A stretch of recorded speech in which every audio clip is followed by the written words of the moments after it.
10 de abril de 2026. Océano Pacífico. Escucha el rugido ensordecedor de los rotores.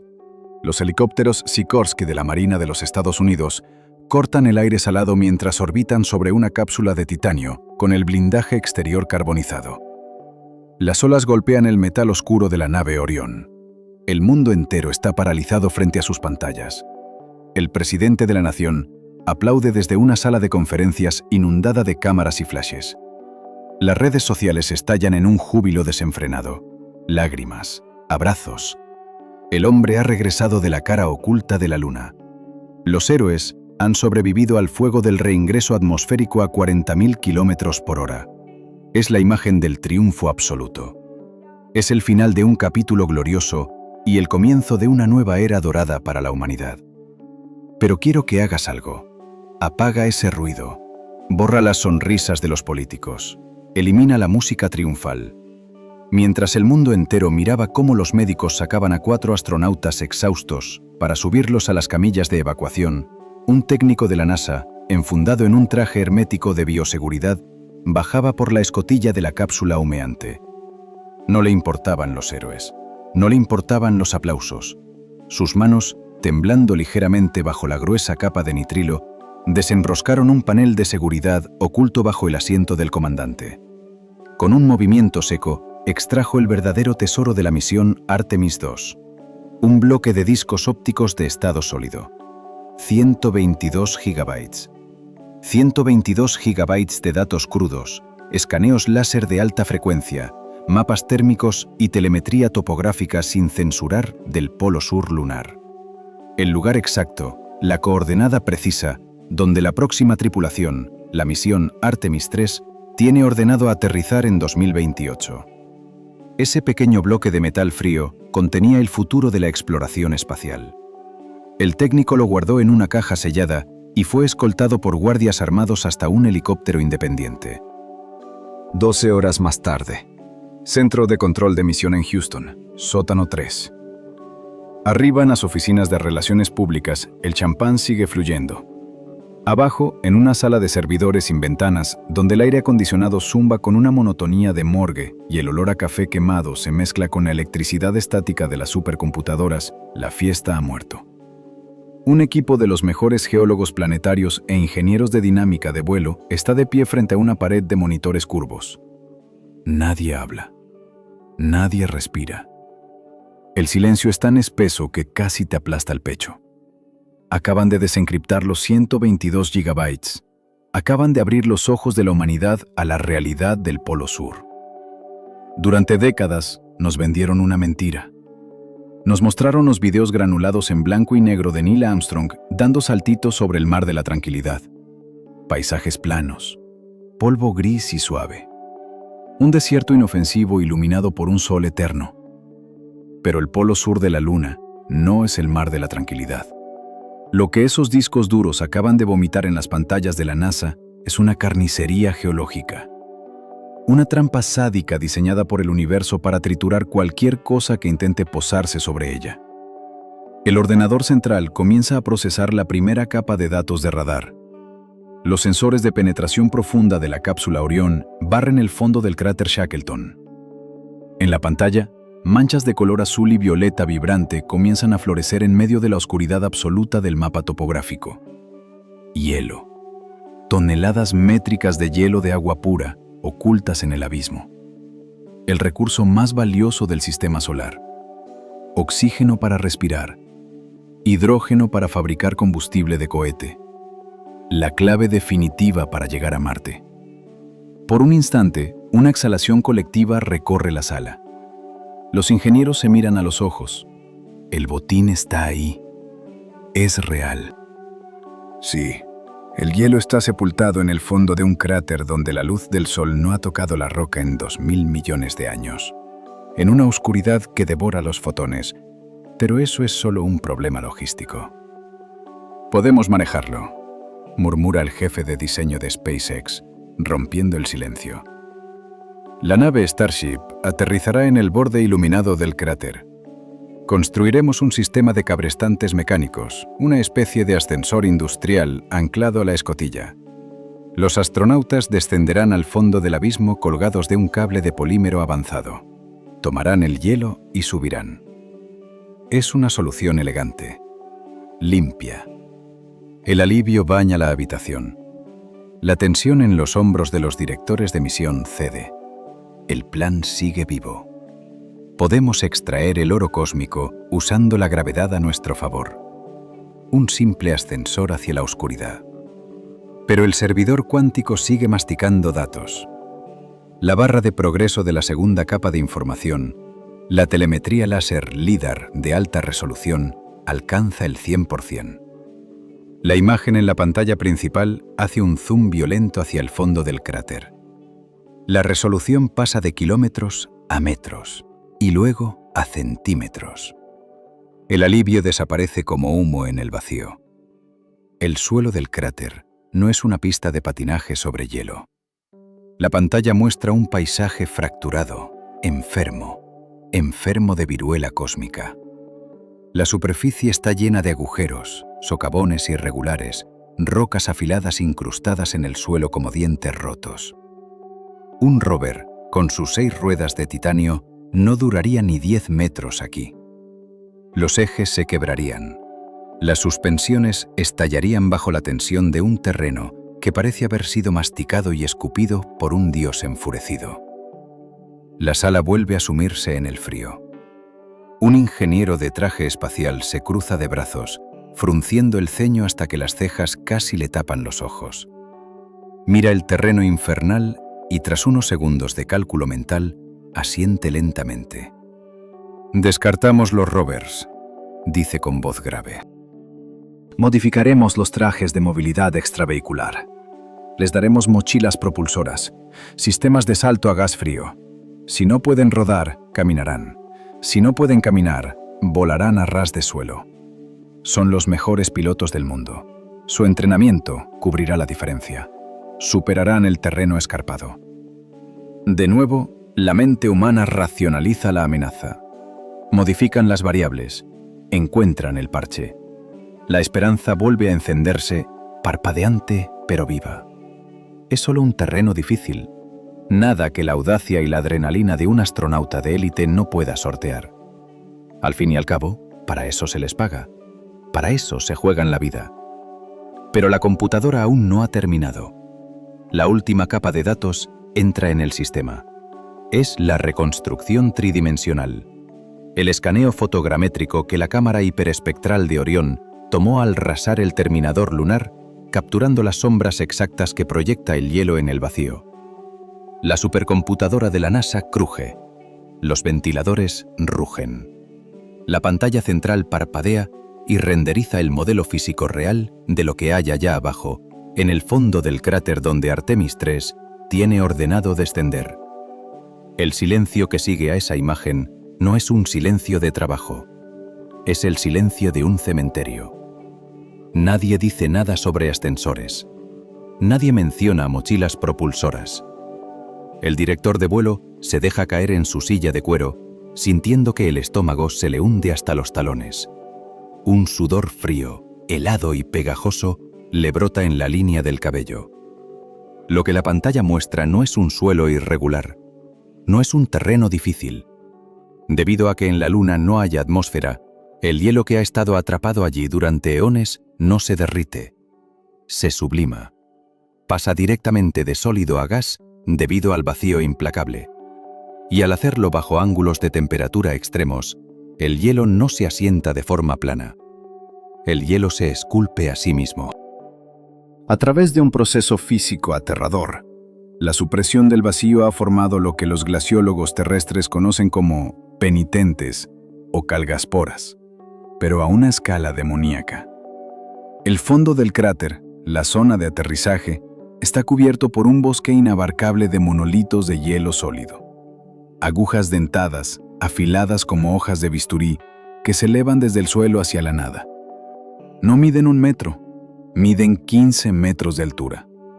5 pisos de cuchillos de hielo gris, duros como el granito, apuntando directamente hacia el espacio como lanzas esperando a un invasor. Están apilados unos junto a otros, formando una cama de pinchos colosal, oculta en la negrura absoluta de la sombra perpetua. Imagina un cohete Starship, una torre de acero inoxidable de 50 metros de altura y miles de toneladas, descendiendo lentamente en la oscuridad total hacia este abismo. No hay un solo metro cuadrado plano donde posar una pata de aterrizaje. Si el cohete intenta tocar el suelo, no aterrizará.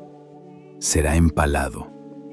Las cuchillas de 15 metros de hielo sólido atravesarán las toberas de los motores Raptor. Atravesarán los tanques de metano líquido. Rasgarán el fuselaje como si fuera una lata de aluminio oxidada. Y ni siquiera necesitan tocar la nave para destruirla.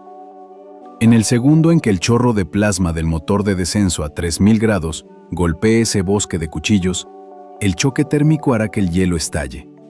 Millones de esquirlas de hielo duro como el diamante saldrán disparadas a velocidades supersónicas, una tormenta de metralla afilada que destrozará el casco de la nave, cortará las líneas de combustible y detonará el cohete en una bola de fuego atómica antes de que siquiera llegue a tocar la base de las lanzas. No hay dónde aterrizar, no hay dónde caminar, no hay cómo sobrevivir. Artemis II no trajo a casa un mapa del tesoro, trajo la autopsia grabada de la próxima misión. Ese es el secreto que los burócratas en Washington están intentando esconder desesperadamente mientras sonríen a las cámaras. Saben que el lugar más valioso del sistema solar es un matadero geológico. Y en este mismo segundo, mientras tú estás escuchando esto, los astronautas seleccionados para Artemis III, aquellos que han visto estos datos a puerta cerrada, están rogando, suplicando a sus superiores que cancelen el vuelo. Porque la misión que nos vendieron como el gran salto hacia la colonización espacial se ha revelado como un suicidio meticulosamente coreografiado en la más absoluta, ciega y mutiladora oscuridad. Pero la pesadilla apenas comienza. Porque los cuchillos de hielo son solo la barrera física. Hay algo en ese abismo que ni siquiera tiene forma física. Una fuerza termodinámica invisible que no te apuñala, sino que rompe los enlaces atómicos de cualquier cosa que toque. Quédate, porque estás a punto de descubrir por qué pisar la sombra de ese cráter no solo te mata, te desgarra las costillas desde el interior. El bosque de cuchillos de hielo es solo la barrera física. Es el monstruo que puedes ver, el que los radares de la cápsula Orión lograron dibujar en las pantallas para aterrorizar a los ingenieros. Pero el verdadero asesino del polo sur lunar no tiene forma, no proyecta sombra y no hace absolutamente ningún ruido. Es una fuerza invisible, omnipresente y despiadada que no te apuñala desde el suelo, sino que penetra a través de las paredes de la nave, atraviesa el titanio como si fuera papel y te paraliza el corazón antes de que puedas darte cuenta de que estás muriendo. Hablamos de la termodinámica del abismo. Hablamos del frío absoluto. En el fondo de esos cráteres polares, en esos sumideros geológicos donde la luz del sol no ha tocado la roca desde el nacimiento del sistema solar, la temperatura no simplemente desciende, se desploma hasta los 240 grados Celsius bajo cero. Olvida cualquier concepto de invierno que tengas en la cabeza. A esa temperatura, el frío deja de ser un clima y se convierte en una condición de muerte molecular. Los átomos mismos casi dejan de vibrar. En este nivel de congelación extrema, la física de los materiales terrestres se vuelve loca. El acero al carbono, el aluminio de grado aeroespacial, las aleaciones de titanio con las que construimos nuestros cohetes más formidables, pierden su identidad, pierden su ductilidad. El metal deja de ser un escudo flexible y se convierte en algo tan frágil, tenso y quebradizo como el cristal barato. Imagina a la nave Starship, una mole de 50 metros y miles de toneladas, logrando esquivar los monolitos de hielo por un milagro de la navegación y posando sus patas sobre ese suelo. El contacto térmico es inmediato. El frío sube por las patas de aterrizaje. El metal de la estructura principal empieza a contraerse violentamente. Escuchas un gemido metálico sordo, profundo, recorriendo el fuselaje. Las juntas de estanqueidad, hechas de polímeros avanzados, se vuelven rígidas como la piedra y se agrietan. Un simple impacto, Una leve vibración del terreno o el propio peso de la nave haría que los soportes estallaran en miles de esquirlas afiladas. La nave se desmoronaría sobre sí misma, rompiéndose en pedazos de porcelana metálica, dejando a la tripulación aplastada en una tumba de escombros congelados. Pero respira. Detén el pánico. Los ingenieros de la NASA conocen la termodinámica. Llevan décadas preparándose para este demonio. La solución ya está en los planos, dibujada, aprobada y financiada. Los módulos de aterrizaje de Artemis 3 no son simples latas de metal expuestas al vacío. Son fortalezas térmicas, forradas con docenas de capas de aislamiento reflectante Mylar, oro y poliamida. Y en sus entrañas laten corazones atómicos. Generadores termoeléctricos de radioisótopos. Plutonio 238 en descomposición controlada, irradiando un calor constante, rojo, vital, que circula por las venas de la nave a través de un intrincado sistema de tuberías de fluido caloportador. El metal de las patas de aterrizaje está calefactado activamente. La estructura se mantiene caliente. El frío del abismo muerde el exterior de la nave, pero la ingeniería nuclear lo mantiene a raya. La temperatura en la cabina es de unos perfectos 22 grados. Los astronautas, dentro de su refugio, están a salvo. El ingenio humano ha domesticado al monstruo, pero el objetivo de la misión no es quedarse sentado dentro de una caja fuerte nuclear. No han viajado 400.000 kilómetros para mirar por una ventana. Tienen que abrir la escotilla. Tienen que salir. Tienen que caminar hacia la oscuridad. Y ahí es donde el terror biológico se apodera de tu garganta. Bajar por la escalerilla y poner un pie en ese cráter significa abandonar la protección del reactor. Significa envolver tu frágil cuerpo de carne, compuesto en un 70% de agua, en un traje espacial y salir a caminar por un entorno que quiere convertir tus fluidos vitales en cristales de hielo en fracciones de segundo. Si una sola válvula del sistema de calefacción del traje se congela y se atasca, si un microcable de cobre del tamaño de un cabello se parte por la contracción térmica, la muerte no será rápida. Sentirás cómo el frío trepa por tus extremidades. Un dolor punzante, agudo como miles de agujas clavándose en tus capilares. La sangre se espesará. El corazón latirá con pánico intentando bombear lodo helado. Sentirás el hielo formándose en la humedad de tus pulmones con cada respiración, desgarrando los alvéolos desde adentro, ahogándote en tu propia sangre congelada mientras golpeas inútilmente el visor de tu casco en la más absoluta, negra y sorda soledad. Pero de nuevo, relaja los hombros. Exhala el aire. La tecnología nos respalda. La NASA no envía a sus hombres y mujeres a la muerte con equipos de segunda mano. Los nuevos trajes de actividad extravehicular, diseñados por Axiom Space, son maravillas de la ingeniería moderna.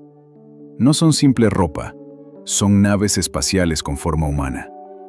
Han sido sometidos a las torturas más sádicas en las cámaras criogénicas del Centro Espacial Johnson. Han sido bañados en nitrógeno líquido. Tienen prendas de refrigeración y calefacción líquida tejidas directamente en la malla que envuelve la piel del astronauta. Sensores biométricos ajustan la temperatura de forma autónoma. Si el entorno exterior cae a 200 grados bajo cero, el termostato interno del traje inyecta calor en milisegundos a través de los circuitos de agua. Los técnicos en Houston lo vieron con sus propios ojos a través del cristal del laboratorio. El astronauta de prueba salió caminando de la cámara frigorífica, sonriendo, haciendo un gesto con el pulgar hacia arriba. El traje funciona. La armadura es impenetrable. La sangre de la tripulación seguirá caliente. El hombre ha vencido al frío extremo. O eso creíamos, hasta que abrimos la carpeta de datos térmicos de Artemis 2. Mientras la cápsula Orión sobrevolaba la zona de aterrizaje del Polo Sur, sus cámaras infrarrojas de ultra alta resolución no estaban buscando hielo. Estaban mapeando la distribución del calor. Estaban midiendo exactamente cómo se comporta la temperatura en la frontera misma de la luz y la sombra. En la Tierra, la atmósfera actúa como una manta gigante, mezclando el aire caliente y el frío. Cuando pasas del sol a la sombra de un edificio, La temperatura baja unos pocos grados. Es un cambio suave, un gradiente pacífico. Los ingenieros asumieron que, aunque en la Luna no hay aire, la transferencia térmica en la roca crearía una zona de penumbra térmica. Un margen de varios metros donde la temperatura bajaría progresivamente, dando tiempo a los termostatos de los trajes para ajustar el calor interno antes de entrar de lleno en el congelador del cráter. Los datos infrarrojos de Orión destruyeron esa teoría en 1000 pedazos. El servidor cuántico proyectó el mapa térmico en las pantallas de Houston. No hay zona de penumbra, no hay gradiente, no hay transición. Debido al vacío absoluto y a la nula conductividad de la superficie lunar, la frontera entre el Sol y la sombra no mide kilómetros, no mide metros, mide milímetros.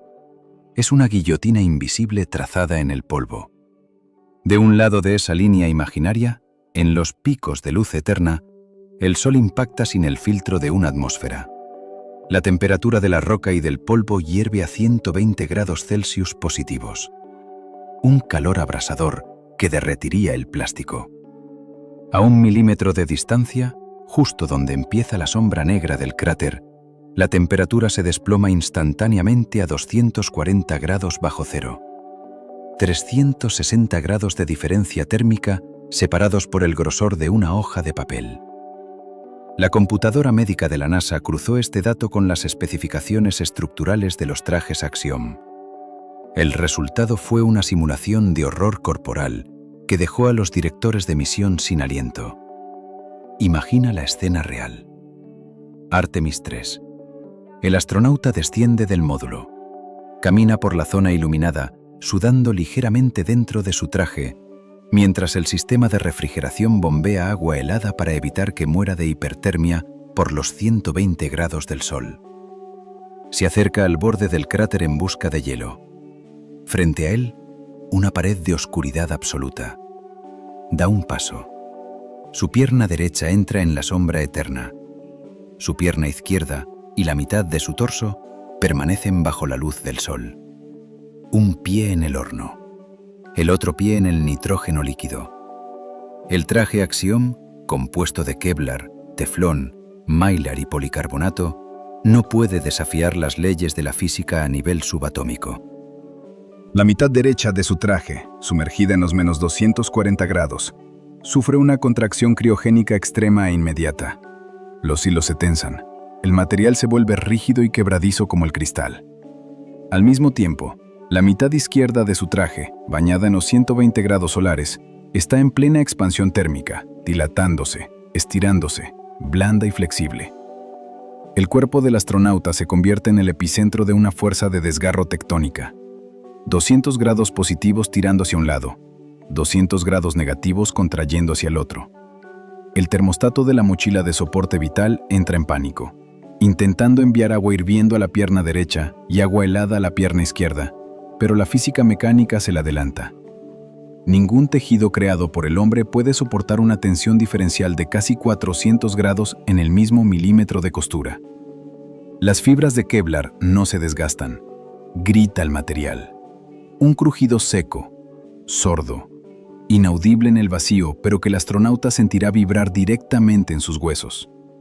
Las costuras de la entrepierna, del torso, del sello de la cintura, simplemente estallan. El traje se desgarra violentamente por la mitad. No es el frío lo que te mata. No es un micrometeorito. Es la descompresión explosiva instantánea. En una fracción de segundo, el aire a presión del interior del traje escapa violentamente hacia el vacío a través de la enorme brecha rasgada. El oxígeno de tus pulmones es succionado con tanta violencia que te arranca los tejidos alveolares. La presión de tu cuerpo cae a cero. El agua de tu sangre, de tus ojos, de la saliva en tu boca, hierve instantáneamente, convirtiéndose en vapor que infla tu piel bajo el traje destrozado, mientras al mismo tiempo, el frío cósmico congela tu carne burbujeante. Es una muerte grotesca, agónica e inevitable. Una ejecución geométrica. Y lo más aterrador de este descubrimiento es que no es una probabilidad estadística, es una certeza matemática. Los datos de Orión son irrefutables. Las costuras de cualquier traje conocido estallarán al cruzar esa línea.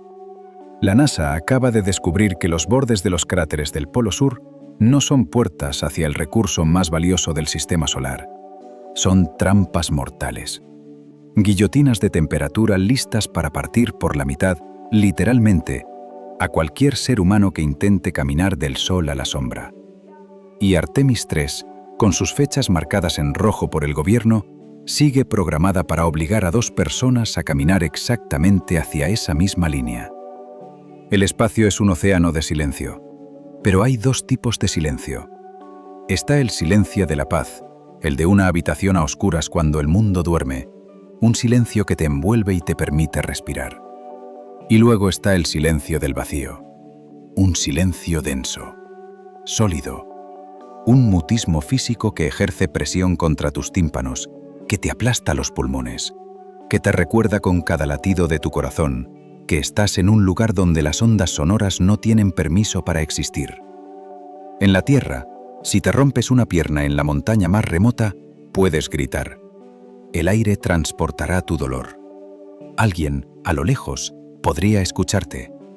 En la Luna puedes gritar hasta desgarrarte las cuerdas vocales. Puedes destrozarte la garganta hasta escupir sangre contra el visor de tu casco, y tu compañero, a medio metro de distancia, no oirá absolutamente nada.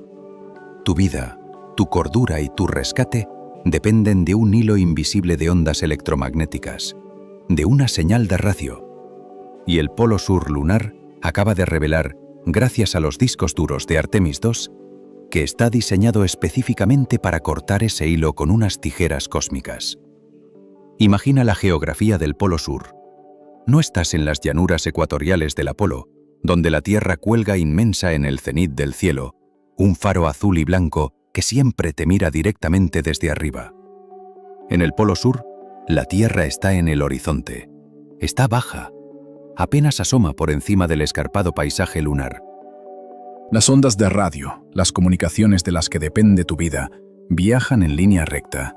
No se curvan, no esquivan obstáculos. Y los picos montañosos que rodean los cráteres polares de la Luna son titánicos. Montañas de roca de silicato y titanio, más altas que el monte Everest, se interponen entre tú y tu hogar. Avanzas con tu traje espacial. Giras detrás de un peñasco para recoger una muestra de roca. La Tierra, ese pequeño disco azul, desaparece detrás de la montaña. En ese microsegundo, la voz del control de misión en Houston se corta. No hay un desvanecimiento gradual, no hay advertencia. El silencio te golpea. La estática blanca estalla en tus auriculares, un siseo eléctrico que te taladra el cerebro. El monitor de tu muñeca parpadea, sin señal. Estás a 400.000 kilómetros de casa y la línea se ha cortado. El pánico primario, reptiliano, te inunda la sangre. La respiración se te agita. El aire dentro del casco se vuelve escaso. Eres un náufrago absoluto. Estás sepultado en vida detrás de un muro de piedra cósmica y nadie en el universo sabe si tu corazón sigue latiendo. Pero el pánico se detiene. Una luz verde parpadea en tu visor. Un suave bip electrónico suena en tus oídos. Claro, nítido, perfecto. Y la voz tranquila del director de vuelo de la NASA regresa, fluyendo como agua fresca sobre tu mente aterrada. Los ingenieros de la agencia no son unos novatos jugando a los dados con la geografía. Sabían que las montañas bloquearían la señal directa. Por eso, meses antes de que la bota humana tocara el polvo polar, la NASA desplegó una red de satélites de retransmisión en una órbita de halo casi rectilínea sobre el Polo Sur lunar. Tu señal de radio ya no necesita atravesar la montaña.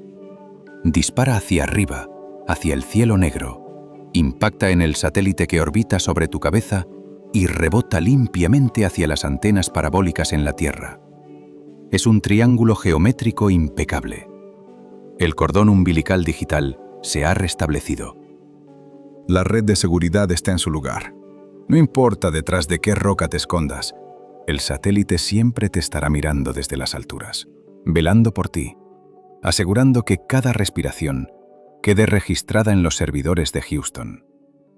Vuelves a respirar con normalidad. Estás a salvo. Todo está bajo el control de las matemáticas orbitales. Pero la misión no consiste en caminar por los picos soleados de las montañas.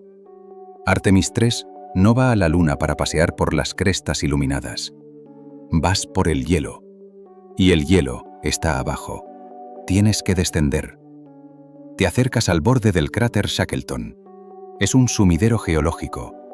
Un agujero negro esculpido en la roca, con paredes que caen en picado hacia una oscuridad total, perpetua, que no ha visto un fotón de luz en 2000 millones de años. 4 kilómetros de profundidad. Enciendes los faros de tu casco, pero la luz parece ser engullida por el vacío polvoriento. Comienzas a bajar, paso a paso. La nave queda atrás, brillante bajo la luz rasante del sol. Tú te sumerges en la garganta del monstruo. 100 metros. 200 metros de descenso. La voz de Houston en tu auricular empieza a crujir. La telemetría en tu visor parpadea, perdiendo paquetes de datos. El cráter no es un agujero vacío. Las paredes de basalto que se alzan a tu alrededor están cargadas de metales pesados, hierro, titanio, minerales densos que actúan como una jaula de Faraday gigantesca. Las paredes del abismo están absorbiendo las frecuencias de radio. El satélite que orbita allá arriba intenta encontrarte, envía sus pulsos electromagnéticos hacia el cráter, pero la geometría del terreno y la densidad de la roca ahogan la señal. 500 metros. La estática regresa, más agresiva esta vez. Un ruido blanco, sucio, que ahoga las palabras de tu comandante. 1000 metros. La luz verde de tu transmisor se apaga. Luz roja. Pérdida de enlace de datos. El pánico vuelve, más frío, más profundo. Te estás hundiendo en una tumba de piedra. Si resbalas aquí, si tu traje sufre una microfuga de presión, si tu suministro de oxígeno falla, el satélite no registrará tu agonía. Houston verá una pantalla negra. Caerás al fondo del abismo y morirás en el anonimato absoluto de las sombras, mientras en la Tierra piensan que simplemente estás ocupado excavando. La ceguera digital te entierra vivo. Y entonces sientes un leve tirón en la espalda. Te giras. Del módulo de aterrizaje, anclado en lo alto de la montaña iluminada, desciende una delgada y brillante línea que está conectada directamente a tu traje espacial. Un cable. No es un invento de ciencia ficción. Es la tecnología más vieja, robusta y primitiva del mundo de las comunicaciones, adaptada al siglo XXI. Es un cordón umbilical físico de fibra óptica de grado militar forrado en Kevlar. La luz, transportando petabytes de datos por segundo, viaja por el interior del cristal, inhackeable, imbloqueable. A medida que desciendes hacia la oscuridad de la fosa, el cable se va desenrollando de un tambor automático en tu espalda. No importa cuántos kilómetros de roca volcánica te rodeen, no importa si las paredes del cráter bloquean el satélite. Tu voz, los latidos de tu corazón, los niveles de oxígeno de tu traje viajan en forma de luz a través de ese hilo irrompible, suben por la ladera del cráter hasta el módulo de aterrizaje y de allí, el módulo dispara la señal al satélite. La física analógica ha salvado a la tecnología digital. Sientes la ligera tensión del cable rozando tu traje y sonríes dentro del casco. Es el hilo de Ariadna en el laberinto del Minotauro. Mientras ese cable no se corte, estás atado a la vida. Estás conectado a la humanidad. Puedes descender hasta el centro mismo del infierno lunar y Houston seguirá escuchando cada uno de tus suspiros. La misión puede continuar. El triunfo del ingenio humano sobre la hostilidad del terreno es total y absoluto. O eso pensaban los arquitectos de la misión, hasta que los discos duros de Artemis II fueron decodificados en los laboratorios subterráneos de la NASA. La sonda Orión no solo tomó fotografías de alta resolución, no solo escaneó con láser la pesadilla de los cuchillos de hielo. Orión llevaba a bordo espectrómetros de campo electromagnético diseñados para medir la actividad estática del entorno lunar. Y cuando los analistas superpusieron los datos electromagnéticos sobre el mapa topográfico de los cráteres del Polo Sur, el último bastión de esperanza, el hilo de fibra óptica que debía salvar a los astronautas se convirtió matemáticamente en su sentencia de muerte. La Luna no tiene atmósfera para detener el viento solar. Ese torrente constante de partículas superenergéticas disparadas por el Sol impacta directamente contra el suelo. En el ecuador lunar, esto no es un problema grave, pero en el Polo Sur, donde la luz rasante del Sol choca perpetuamente contra las zonas de sombra absoluta, se crea una frontera climática microscópica llamada el terminador. De un lado, el calor extremo bombardea la roca, del otro, reina el frío del cero absoluto. Los datos de Orión descubrieron que esta frontera, esta línea entre la luz y la oscuridad en el borde de los cráteres, desencadena un efecto triboeléctrico de una magnitud infernal. El fino polvo lunar, ese regolito afilado como vidrio triturado, es bombardeado por los electrones del viento solar. Al estar en el terminador, el contraste térmico y la radiación crean un diferencial de carga eléctrica masivo. El polvo se ioniza. Se carga de electricidad estática hasta tal punto que la gravedad de la Luna ya no puede sostenerlo en el suelo. El polvo levita. Se levanta del suelo en tormentas invisibles de plasma estático. Los bordes de los cráteres del Polo Sur, el lugar exacto por donde los astronautas tienen que descender, no son montañas muertas. Son tormentas magnéticas perpetuas, huracanes de electricidad estática de millones de voltios, bailando invisiblemente en el vacío. Ahora, vuelve a la escena. Estás en el borde del cráter. Das el primer paso hacia la oscuridad. Llevas tu traje de última generación, lleno de microprocesadores. Y llevas tu salvavidas, el cable de fibra óptica forrado en polímeros que te conecta con la nave en la superficie iluminada. Lo que los ingenieros de la NASA acaban de comprender con horror visceral es que al desenrollar ese cable a través de un entorno cargado con millones de voltios de electricidad estática, no estás tendiendo una línea de comunicación. Estás construyendo un pararrayos de 1 kilómetro de largo en medio de una tormenta magnética. En el momento en que cruces la frontera térmica hacia la sombra del cráter, la carga eléctrica masiva del polvo levitante no te ignorará. Buscará el camino de menor resistencia, y ese camino es el recubrimiento de tu cable y la malla de titanio de tu propio traje. No hay explosión, no hay fuego. Ocurre en una fracción de milisegundo. Un pico de tensión estática salvaje recorre la estructura del traje. Los microarcos eléctricos penetran el aislamiento.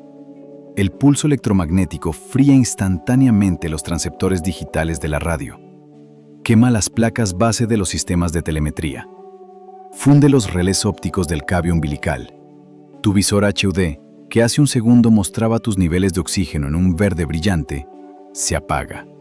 Una pantalla negra. La voz de Houston se corta como si alguien hubiera cortado tu garganta.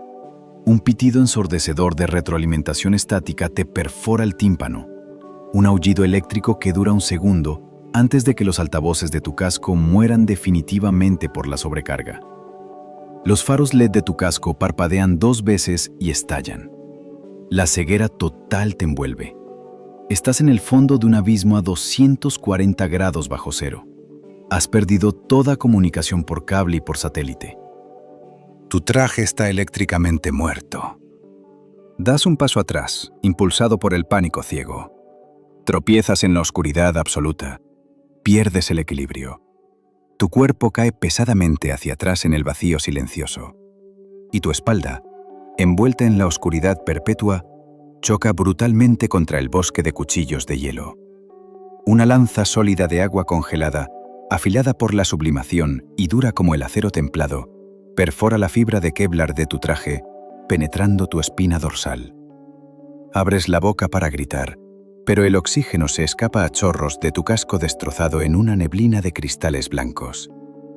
Gritas con todas las fuerzas de tus pulmones colapsados, pero no hay sonido. A 10 metros de ti, en la más absoluta de las oscuridades, tu compañero de misión no ve tu caída. No escucha tu grito. Las radios están quemadas por la tormenta magnética. No sabe que estás muriendo a pocos pasos de él. Intenta avanzar a ciegas, intentando encontrar el cable, completamente aislado en una tumba de silencio denso e inquebrantable.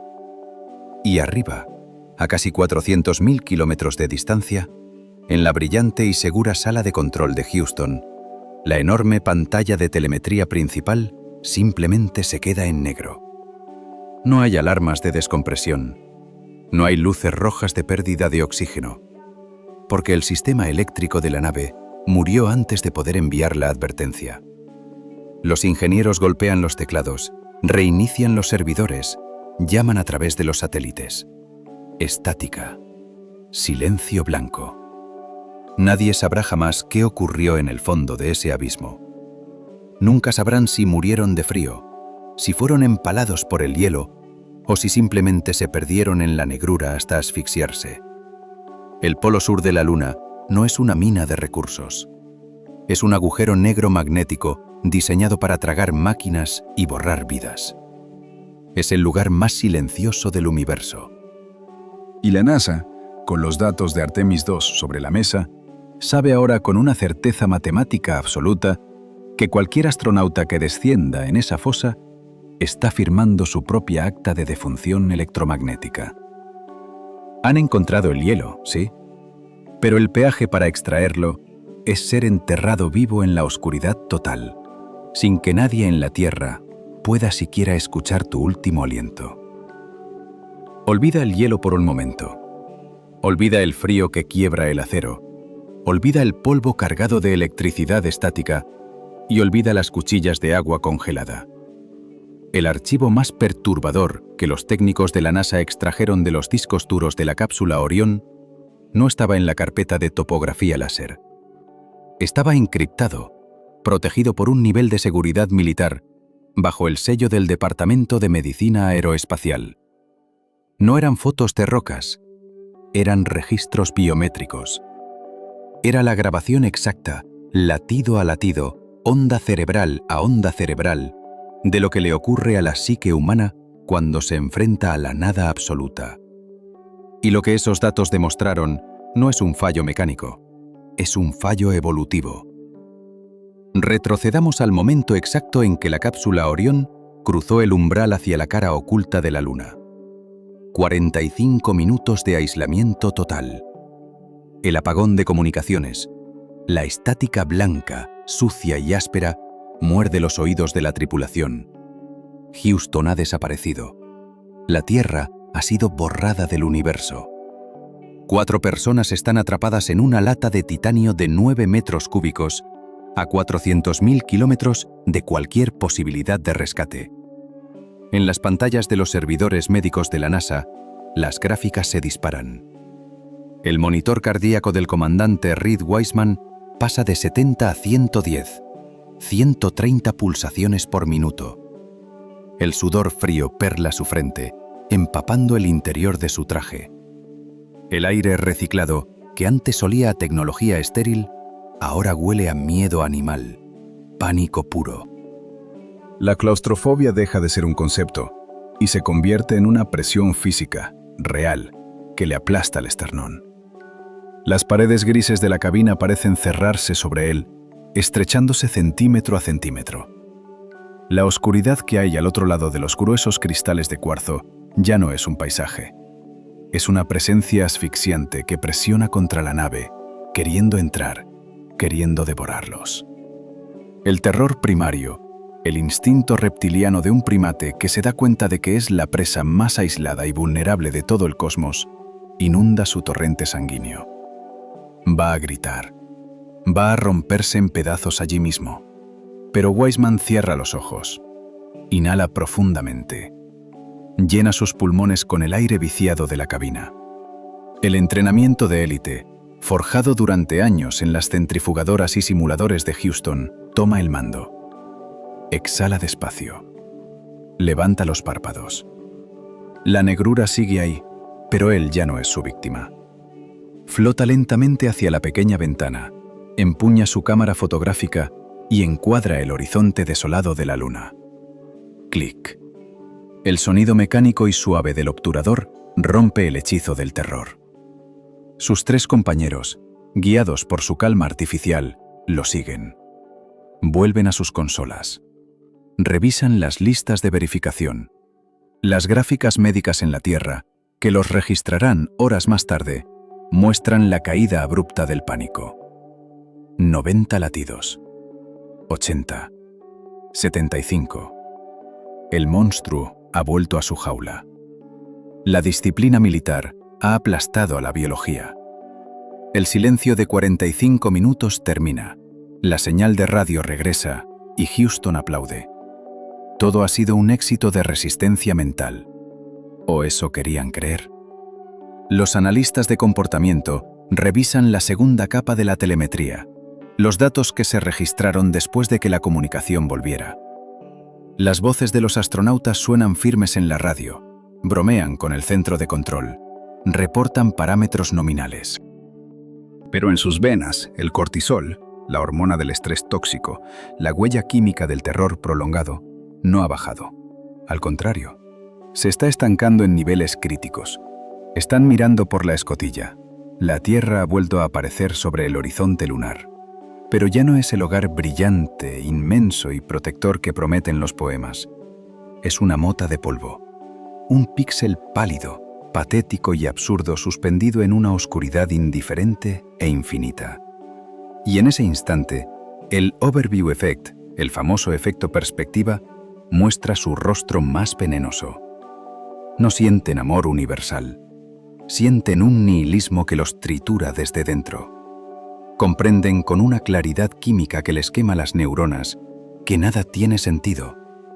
Que las guerras, los imperios, sus propias familias, sus hijos, la historia entera de la humanidad es una broma microscópica a punto de ser borrada por la entropía del cosmos. Una oleada de depresión clínica, oscura y pesada como el plomo, los inmoviliza. Se quedan catatónicos frente a los cristales. Sus mentes se rinden ante la inmensidad. Han sido vaciados de todo propósito vital, experimentando una muerte existencial mientras sus cuerpos siguen respirando automáticamente en la cabina. Pero el calvario termina. El amerizaje. El océano Pacífico. La escotilla se abre de golpe y el olor a salitre, a yodo, a combustible de helicóptero y a mar vivo inunda sus pulmones marchitos. El sol de California calienta sus rostros pálidos. En la cubierta del buque de la Marina, brazos cálidos y conocidos los envuelven. Lloran. Las lágrimas lavan la costra del vacío. Semanas después, en las oficinas acolchadas del Centro Espacial Johnson, los psiquiatras inician el protocolo de rescate mental. Terapia de movimientos oculares EMDR. Terapias de exposición. Ansiolíticos suaves calibrados al miligramo. Somníferos para borrar los terrores nocturnos donde la negrura intentaba asfixiarlos en sus propias camas. Y funciona.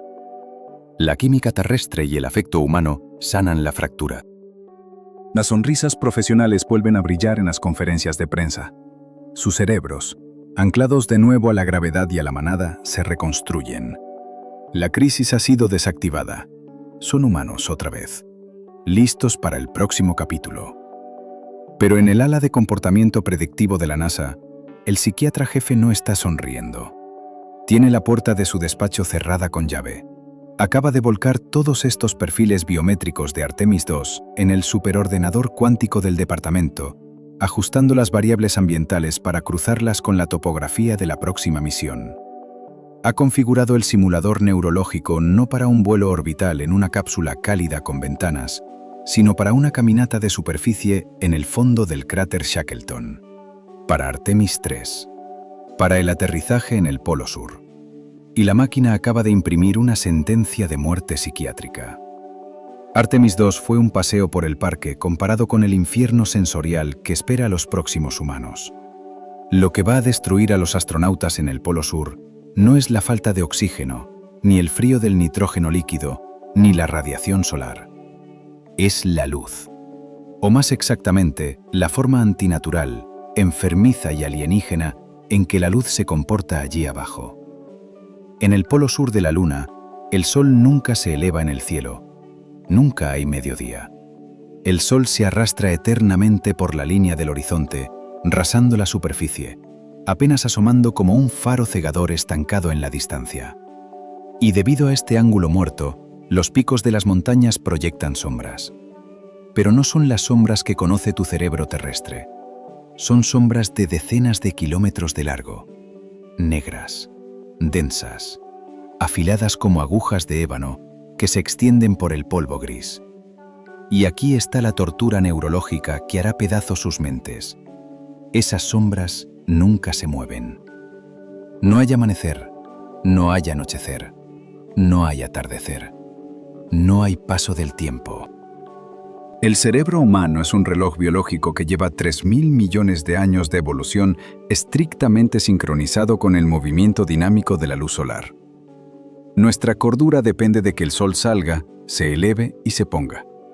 Cuando insertas a un cerebro humano en un entorno donde el sol te ciega como un láser inamovible en un ojo, mientras a tu alrededor se despliegan abismos de oscuridad perpetua y estática, la corteza visual entra en conflicto crítico. El cerebro no puede procesarlo. Pierde la capacidad de calcular la profundidad. Pierde la percepción de la realidad.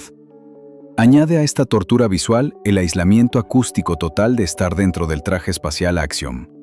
Escuchas únicamente tu propia respiración, el latido sordo de tu corazón y el silbido desesperante del ventilador. Añade la pérdida del cordón umbilical.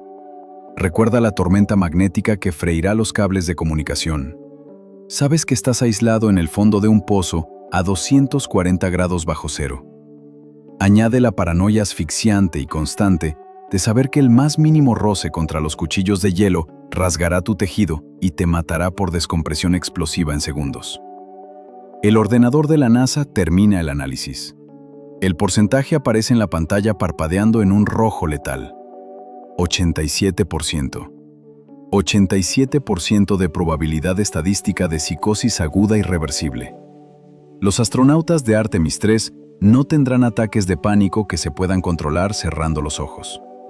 Sufrirán una fractura esquizofrénica de la realidad. El aislamiento externo, sumado a la privación sensorial extrema del traje y la violencia antinatural del paisaje de sombras estáticas, provocará alucinaciones visuales y auditivas en las primeras 48 horas de expedición superficial. El cerebro, desesperado, hambriento de estímulos lógicos que tengan sentido, empezará a fabricarlos de la nada. Los astronautas verán figuras moviéndose dentro de las sombras inamovibles, sombras que los acechan. Escucharán voces, susurros metálicos, gritos en medio de la estática de sus radios quemadas. La paranoia se apoderará de sus sistemas nerviosos centrales con la virulencia de una infección letal. Empezarán a desconfiar del equipo. Empezarán a desconfiar de sus propios compañeros. No morirán por culpa del bosque de hielo. Morirán porque el terror absoluto destrozará sus mentes antes de que sus cuerpos fallen. Imagina el final. Visualiza la escena que el simulador acaba de predecir. Un astronauta de élite, el orgullo de la Marina, con 2 décadas de entrenamiento inquebrantable, de pie en el fondo del cráter. Su compañero está a solo 3 metros de él, pero ya no lo reconoce. Su cerebro, completamente fracturado por la privación de ciclos solares, la pérdida de comunicación y la presión asfixiante de la muerte inminente, lo convence a través de una alucinación persecutoria de que su propio traje espacial es un ataúd vivo que lo está devorando. La claustrofobia deja de ser un miedo y se convierte en un fuego físico en su garganta. No puede respirar. La locura lo consume. Y en un acto de puro delirio psicótico, en medio de la oscuridad inmutable y el silencio absoluto del polo sur lunar, levanta sus pesados guantes hacia su propio casco. Agarra los cierres herméticos del collarín de titanio y gira el seguro de despresurización para poder, por fin, respirar libremente. La mente humana acaba de asesinar al cuerpo. El abismo de la luna no necesita trampas físicas complejas para atraparte. Solo necesita que lo mires fijamente el tiempo suficiente para que tu propia psique, incapaz de procesar el horror de la inmensidad estática, apriete el gatillo. La misión Artemis 3 no fracasará porque los cohetes se estrellen o porque la tecnología falle. Fracasará porque la evolución nos ha construido con un límite, porque nuestra cordura está atada a la rotación de la Tierra. Y al arrancar al humano de su ciclo de luz y sonido, la NASA lo está enviando directamente hacia el matadero de su propia locura. Pero aún queda la revelación final. ¿Qué va a hacer la agencia con este documento de la muerte? Si la ciencia les grita que los astronautas van a morir empalados por el hielo, congelados por la termodinámica, silenciados por las tormentas magnéticas y enloquecidos por la luz antinatural, ¿detendrán el lanzamiento? ¿Protegerán a sus héroes? Prepárate, porque el último acto de esta historia es donde la ciencia muere asesinada por la burocracia. El verdadero monstruo no está en la luna. Está sentado en un despacho de Washington, y el botón rojo de lanzamiento ya ha sido presionado. El aire en la sala de conferencias del último piso del cuartel general de la NASA en Washington está envenenado. No es una metáfora. Es el hedor químico del miedo animal segregado por 40 de las mentes más brillantes del planeta, mezclado con el aroma rancio del café quemado y el sudor frío de 3 noches sin dormir. Sobre la inmensa mesa de caoba, iluminada por la luz estéril y parpadeante de un proyector, descansa el informe final de Artemis II. 122 gigabytes de pura y absoluta fatalidad. La realidad topográfica, térmica, magnética y psiquiátrica del polo sur lunar ha sido desnudada. El diagnóstico es unánime. Enviar a seres humanos a ese abismo helado no es una misión de exploración. Es una ejecución pública, coreografiada con miles de millones de dólares, donde la física será el verdugo y el vacío será la tumba. Los científicos principales, hombres y mujeres que han dedicado décadas a calcular trayectorias y diseñar soportes vitales, han llegado a su límite. Un geólogo veterano golpea la mesa con los nudillos blancos, haciendo temblar los vasos de agua. El sonido seco corta el zumbido de los servidores. Sus ojos están inyectados en sangre. Su voz es un rugido ronco y desesperado. Cancelad el Polo Sur. Es una maldita trituradora de carne. Si posamos la Starship en ese bosque de cuchillos de hielo, el casco se abrirá como una lata de conservas. Si cruzan la línea de sombra, la termodinámica los partirá por la mitad. Volvamos al Ecuador. Volvamos al mar de la tranquilidad. Es plano, es gris, es seguro. Apolo lo hizo hace 50 años y sobrevivieron. Olvidemos el hielo y salvemos a nuestra tripulación. La tensión en la sala es un alambre a punto de romperse. Las miradas se clavan en el administrador de la NASA. El hombre que tiene el poder de dictar la vida o la muerte se frota las sienes, sintiendo el peso de la historia aplastándole las cervicales. Mira el mapa del Ecuador lunar. Es un desierto inofensivo. Mira los rostros aterrorizados de sus ingenieros. Exhala un suspiro largo, profundo, que parece vaciarle los pulmones. Asiente lentamente con la cabeza. La decisión parece tomada. El sentido común, esa chispa de autoconservación biológica, se ha impuesto sobre la arrogancia técnica. El abismo polar será cancelado. La tripulación de Artemis III no morirá empalada en la oscuridad. El alambre se destensa. Una ola de alivio físico inunda la sala. Los científicos dejan caer sus espaldas contra las sillas. La respiración vuelve a ser normal. La masacre ha sido evitada. Pero las puertas dobles de roble macizo se abren de golpe. No son científicos los que entran. Son trajes oscuros. Son uniformes con estrellas en las solapas. El Pentágono y el Departamento de Defensa acaban de irrumpir en el santuario de la ciencia. El frío que traen consigo no tiene nada que ver con el espacio. Es el frío de la geopolítica, duro como el acero balístico. El representante de inteligencia proyecta una nueva imagen en la pantalla. Es una fotografía satelital clasificada. Muestra el programa espacial chino avanzando con una maquinaria industrial monstruosa, silenciosa e imparable. En el Ecuador no hay agua, sentencia el militar con una voz que no admite réplica, cortando el aire de la sala como una cuchilla. Y sin agua no hay combustible. Sin combustible no hay base. Y sin base no hay Marte. Señores, si nosotros nos retiramos a la seguridad del Ecuador por miedo a la física, China aterrizará en el Polo Sur en 2029. Reclamarán el hielo. Controlarán la única gasolinera del sistema solar. Estarán construyendo el futuro mientras nosotros jugamos en la arena de los años 60. La Luna no es un laboratorio, es una trinchera, y no vamos a cederla. El pánico regresa, más oscuro, más asfixiante. El pulso en los oídos de los ingenieros vuelve a martillear. La presión del Pentágono los está acorralando frente a un pelotón de fusilamiento orbital. Tienen que ir al hielo. Tienen que ir a la muerte. Pero el ingeniero jefe de propulsión de SpaceX se levanta.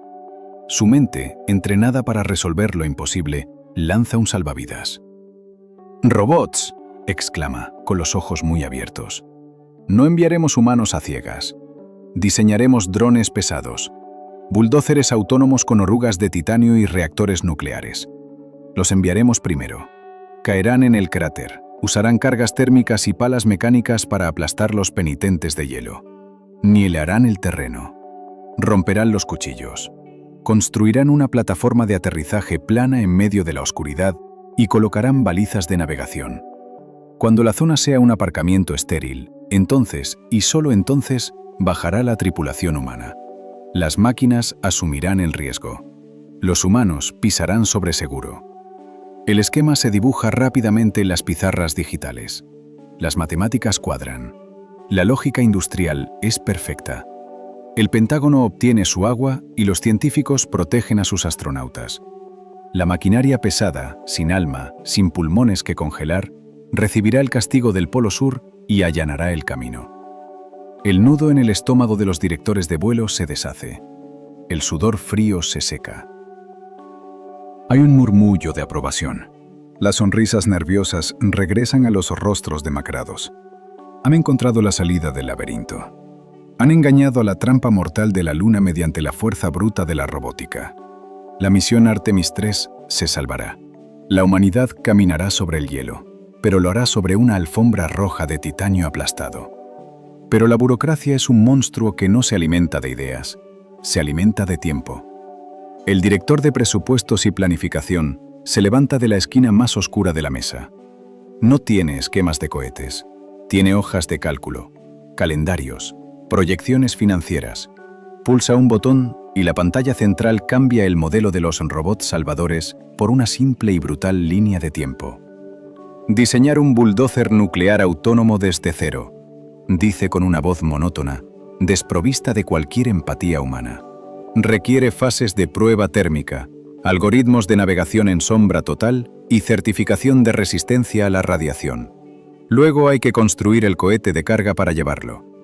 Las proyecciones más agresivas, saltándonos 3 niveles de seguridad, nos dan un tiempo de desarrollo y despliegue de 5 años. El silencio cae como una guillotina de plomo. 5 años, repite el burócrata. Eso nos sitúa en 2031. China aterriza en 2029. Nadie respira. El zumbido de la ventilación parece el rugido de una tormenta. El administrador de la NASA mira los rostros de su equipo. Ve a los geólogos que saben que el hielo los empalará. Ve a los ingenieros térmicos que saben que el traje estallará por las costuras.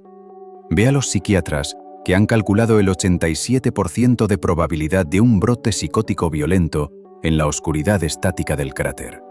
Todos saben exactamente lo que significa ese calendario.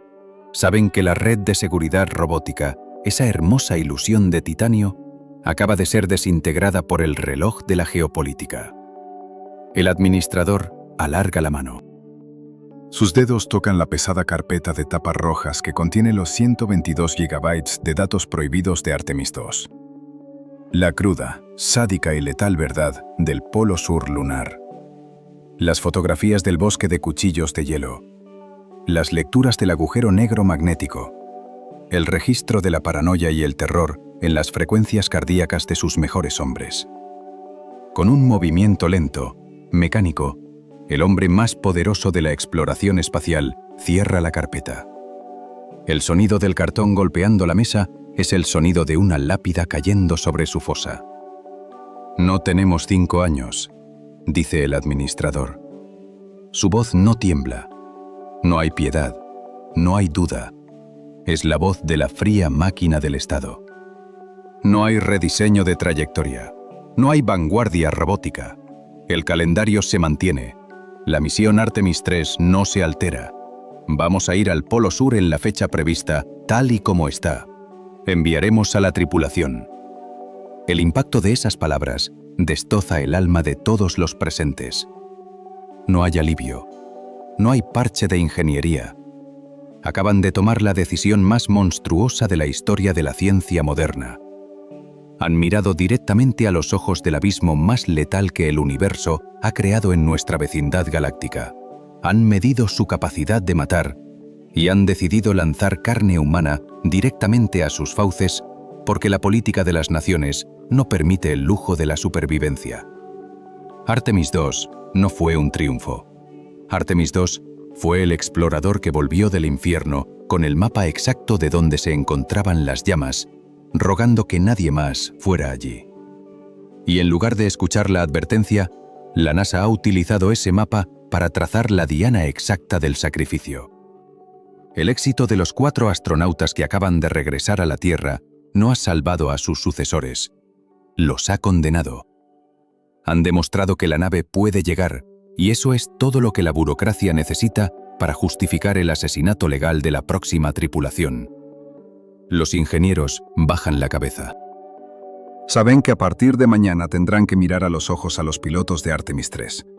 Tendrán que sonreírles, ajustarles los trajes y meterles en una nave que matemáticamente se dirige hacia una ruleta rusa, donde el tambor del revólver no tiene un solo hueco vacío. Saben que los enviarán a un bosque de dagas congeladas en la oscuridad total, donde la electricidad estática freirá sus radios y la locura devorará sus cerebros antes de que el frío parta sus trajes por la mitad. ¿Por qué hacemos esto? ¿Por qué la humanidad, capaz de las maravillas más sublimes, decide de forma voluntaria inmolar a sus hijos en el altar del progreso? Porque hemos descubierto la verdad más oscura de nuestra especie. La exploración del espacio profundo nunca trató sobre la curiosidad científica. Nunca trató sobre expandir los horizontes del conocimiento en paz y armonía. Trata sobre la supervivencia más primitiva, brutal y sangrienta del más fuerte. Hemos comprendido que la Tierra es una prisión con fecha de caducidad. Y el peaje para escapar de esta prisión, el precio que el cosmos exige para darnos la llave de las estrellas, no se paga con dólares ni con algoritmos. Se paga con sangre. Se paga con el sacrificio consciente de aquellos que se adentran en el vacío sabiendo que no van a volver. Quienes se suban a la cápsula de Artemis 3 y más tarde a los gigantes de acero que apunten hacia las planicies oxidadas de Marte, ya no serán exploradores.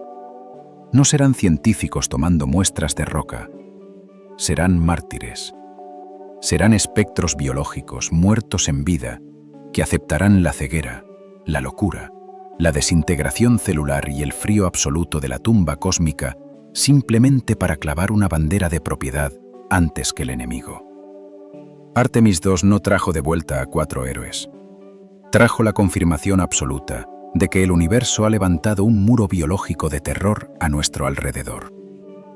Y nosotros, en nuestra infinita y aterradora soberbia, hemos decidido que la única forma de derribar ese muro es estrellando nuestros propios cuerpos contra él hasta que se rompa.